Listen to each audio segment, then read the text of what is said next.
My name is Len Schechter, and I got into architectural salvage in the early 70s in Lower Manhattan, but all kinds of salvage.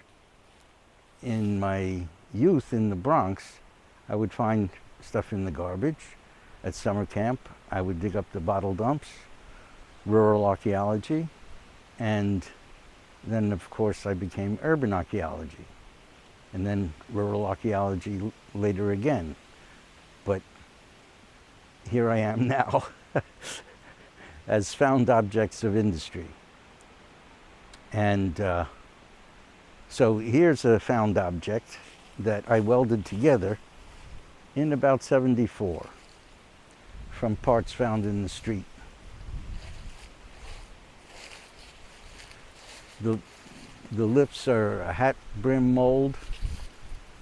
The braids are from a stove. The frame is from a cast iron building. The gears are obvious.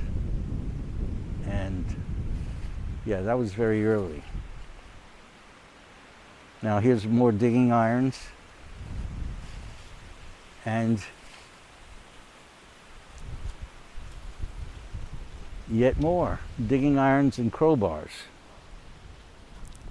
No two alike. So what is interesting about the digging irons to you? Well, you see how this one is textured, and this has a different texture, and this one is like a reinforcing iron. Now look how the vines have frozen these in place. Yeah. But you see this is faceted, and you have rounds. You have, this is actually Pennsylvania Railroad.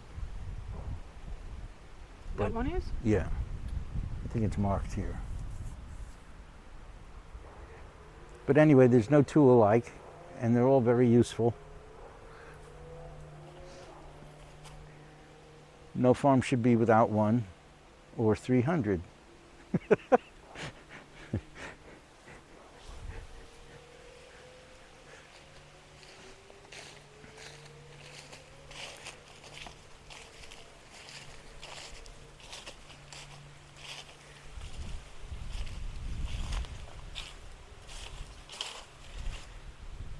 These are some terracotta and carved limestone pieces that I personally salvaged. This lion is from here at the Columbia College of Pharmacy. Okay. Tell us a little bit more about that.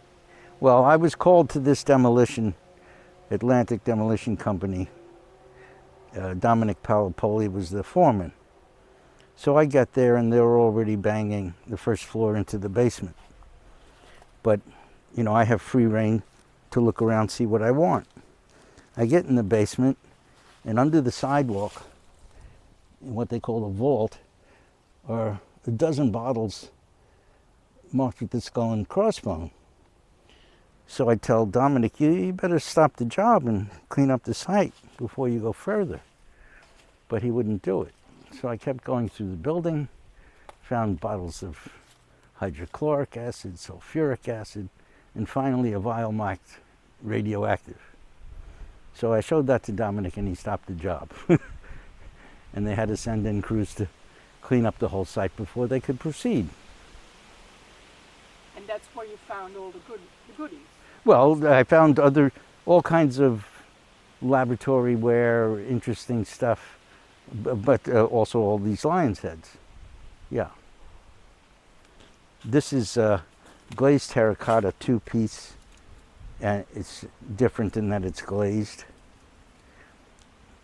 These two keystones are common shape throughout the 5 boroughs and Jersey. And the images, this image is fairly common, but this particular stone there's only one building that I ever saw this on, and this was in what you call Alphabet City on 3rd Street. So this is speckled orange terracotta. Red terracotta was common, white terracotta, yellow, but this was very rare. Now here's a great example of carved limestone pieces. Now, these were magnificent carvings by immigrants who were working for no money. And the building, this would be on a tenement building, and there would have to be at least a dozen of these on each building.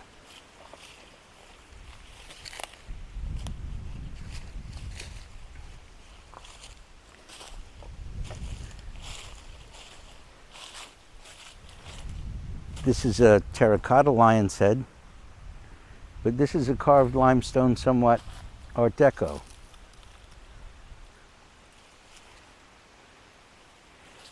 And this is a really good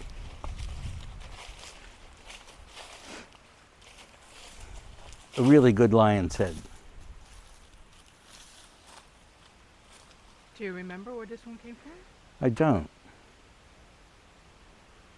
Most of them I kind of do, but some of them were anywhere in New York City.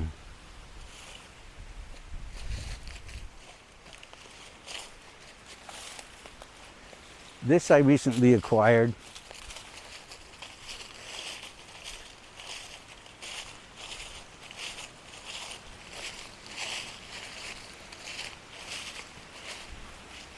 And it's a fabulous sandstone carving. I've never seen anything quite like it.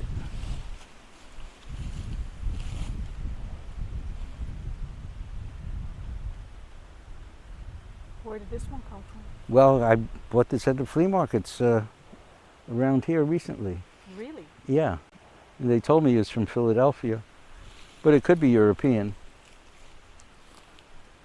I've seen a lot of, this is not an actual gargoyle because it's not a drain spout, but I've seen a lot of fine work, and this is one of the best pieces I've ever seen.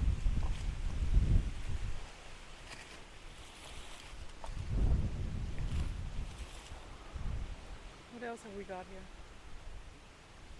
Here we have a garden of tongs from Bethlehem Steel, or most any large steel mill in the country.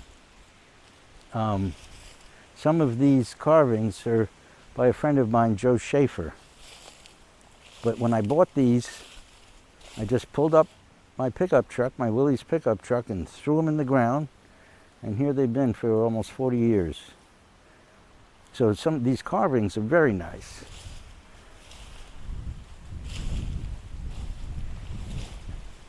Now this is lava, but these others are by my friend Joe Schechter.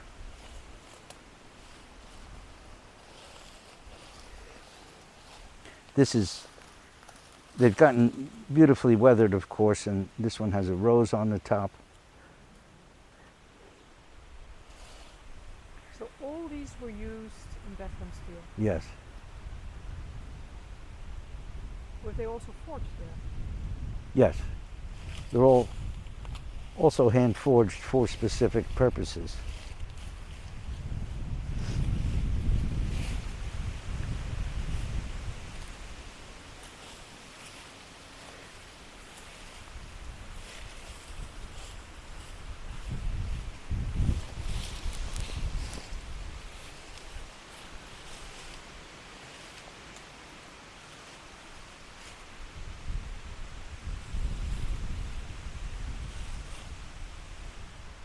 This is a very sad story of an architectural atrocity, I'll call it. So the McAlpin Hotel on Broadway and 34th Street, I think it's 33rd Street, in the basement was this vaulted ceiling glazed terracotta restaurant. And it had 10 or 12 glazed terracotta steamship portraits, but they destroyed it all. One day I'm passing by and I see chunks in the dumpster. Managed to get them to stop and managed to get in and get one of the giant steamship portraits. I had to go in with extended masonry bits and all kinds of, it was something, but I got it. So it was a very sad loss to history. Glazed terracotta. Glazed terracotta. And it was very strongly built. Usually you can get this stuff out. It's too difficult. And I had to drill through this kind of material in order to get, it's about 10 feet wide, this plaque, and 6 feet high. But through due diligence, I got it loose.